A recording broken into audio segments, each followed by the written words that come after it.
सर्वकार्येषु सर्वदा।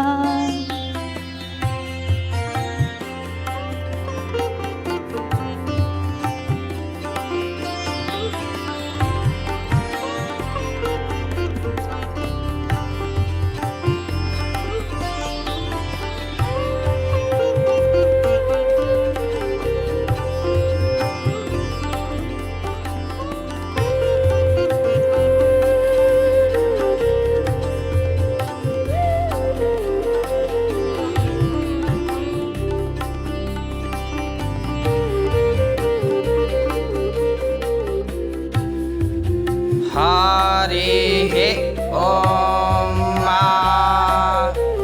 तदेवाग्निस्तादा द्वितीयस्तद्वायुस्तादु चन्द्रमा।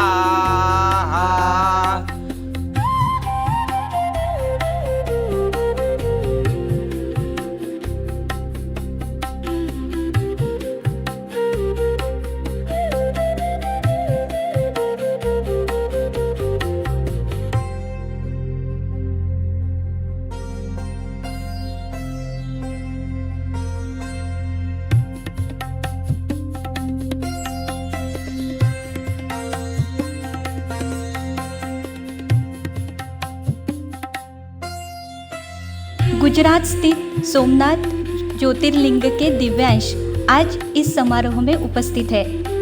आइए अब हम इस दिव्यांश भगवान शिव जी का दर्शन करते हैं। इन्हें गजनी के महमूद द्वारा विध्वंस के बाद तंजावुर स्थित वेद प्रचार रत्न वेद कुलपति श्री जी के सीतारामन जी इनके परिवार ने संजोए रखा है और आज इस समारोह में हमें उनके दिव्य दर्शन हो रहे हैं। हम साक्षात इस सोमनाथ ज्योतिर्लिंग का भावपूर्ण दर्शन लेंगे।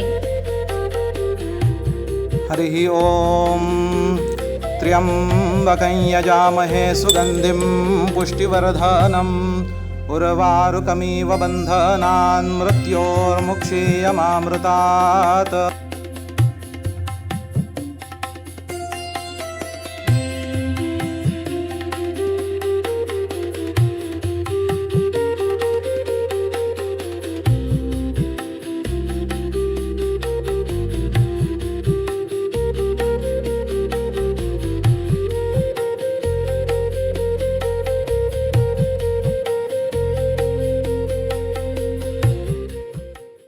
आज इतिहास का पुनर्निर्माण हो रहा है। पूरे देश से आए हुए सभी मेरे हिंदूवादी संगठन, धर्माभिमानी और सभी वीर योद्धा यहाँ पे एकत्रित हुए हैं और पुनः एक बार सनातन राष्ट्र का, राम राज्य का संकल्प इसी प्रांगण में हम भैरवनाथ महाराज जी के चरणों में प्रार्थना कर ले रहे हैं। हमारी नीति ऐसी है, वसुधैव कुटुंबकम। हमारा विचार है विश्व कल्याण का, हमारा विचार है वेदों का उद्घोष है, कुर्वन्तो विश्वम आर्यम। हम पूरे विश्व को आर्य सुसंस्कृत बनाएंगे। लेकिन इसके अंदर एक गहरा ज्ञान है। जब भी हम कहते हैं कि वसुधैव कुटुंबकम, हम कुटुंब या परिवार उसे कहते हैं, या वो अवधारणा है जिसमें एक अनुशासन और प्रेम का अनोखा संगम होता है।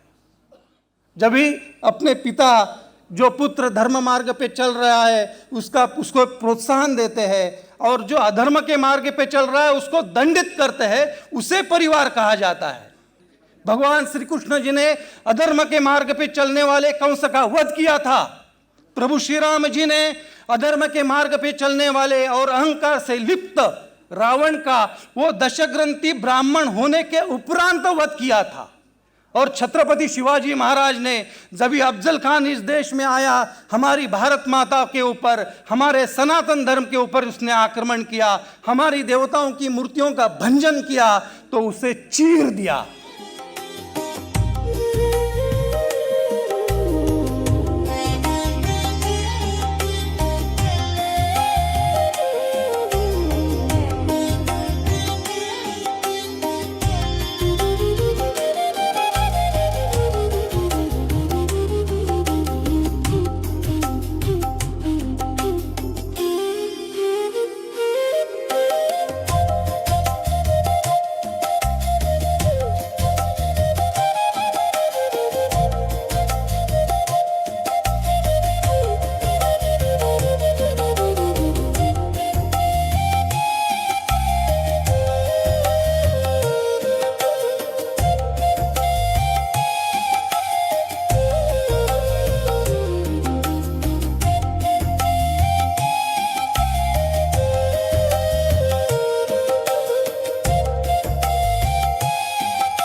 कल्पना से परे था आज से 10-11 साल पहले। अगर ऐसा बैठना भी होता था तो सोचना पड़ता था कि कहां पर बैठेंगे, कहां चिंतन किया जाएगा, मनन किया जाएगा। राष्ट्र की प्रमुख चुनौतियों के बारे में भी चिंतन और मनन को सरकार ही दमन करेगी, यह लगभग मान ही लिया गया था। लेकिन आज इस मंच पे जब हम देखते हैं तो मंच तो सजा है, तो उधर संस्कृति मंत्रालय भी लिखा है, तो इधर दिल्ली टूरिज्म भी लिखा है। और मैं ये कह सकता हूं, दिल्ली के मुख्यमंत्री महोदया की तरफ से भी कह सकता हूं और दिल्ली सरकार की तरफ से भी आधिकारिक रूप से ये कह सकता हूं कि आप इस प्रकार के जो भी आयोजन करेंगे, हम पूरी शक्ति के साथ में खड़े हैं। दिल्ली में अभी हमने लाल किले में थोड़े दिन पहले देखा कि कुछ जिहादियों ने बम ब्लास्ट किया। जब कुछ नहीं कर पा रहे थे, बड़ी बड़ी साजिशें कर रहे थे, और जब उनको उनके घर के अंदर घुस के मारा जाने लगा, सपने में भी जब सोचते हैं वो लोग कि भारत के खिलाफ कुछ करेंगे, तो सपना पूरा होने से पहले उनके ऊपर बम गिरा हुआ होता है। तो ऐसी हताशा और निराशा में उन्होंने एक कुचेष्टा की, दिल्ली के लाल किला पे हमला जो उन्होंने किया। लेकिन उसके जो डिटेल सामने आए, किस प्रकार की उनकी तैयारियां थी, वो डिटेल ये बताते हैं कि हम लोगों को, सभी को, इस राष्ट्र के सभी सजग नागरिकों को, सभी देशभक्तों को बहुत ही सतर्क रहने की आवश्यकता है। लेकिन मातृशक्ति अगर स्वच्छंद है, उसमें मां जगदंबा का तेज है, सनातन से जुड़ी हुई है, तो फिर तुम जिहादी पैदा करोगे, जितने पैदा करोगे उतने शिवाजी पैदा होंगे।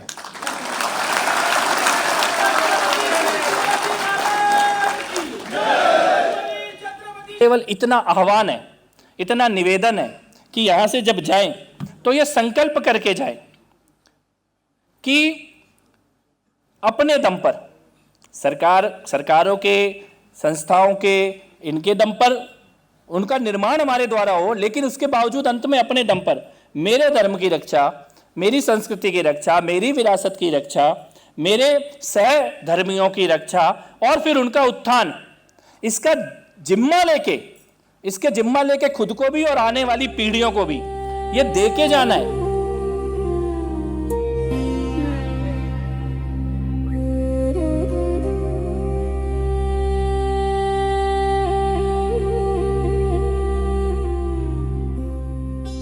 जहां हजारों मंदिर टूटे मध्यकाल के अंदर, तो बाद में भी मुस्लिम लीग ने जो किया हमारे साथ, जो बलात्कार हुए हिंदू महिलाओं पे पंजाब और बंगाल के अंदर, उसके बाद कम से कम कांग्रेस की जो सरकार है इसको इतना ख्याल रखना चाहिए था कि ये हिंदू राष्ट्र है।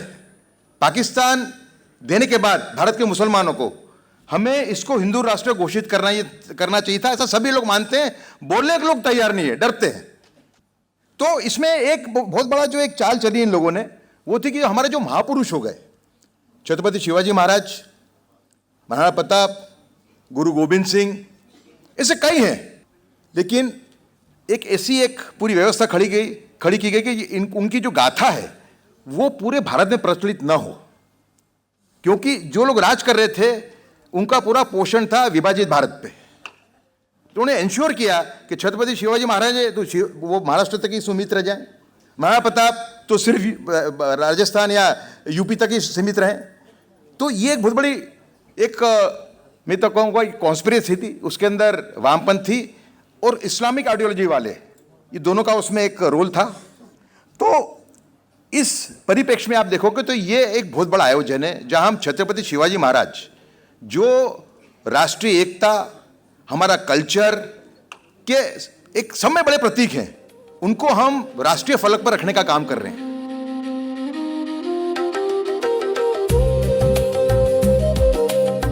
सनातन राष्ट्र की जो परिकल्पना है वो हमारे इतिहास से भी आता है। इतिहास किसी भी राष्ट्र का व्यक्तित्व होता है और उस राष्ट्र का फाउंडेशन होता है।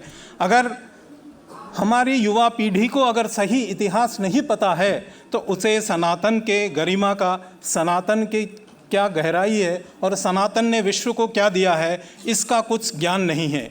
समस्या वहीं पर है।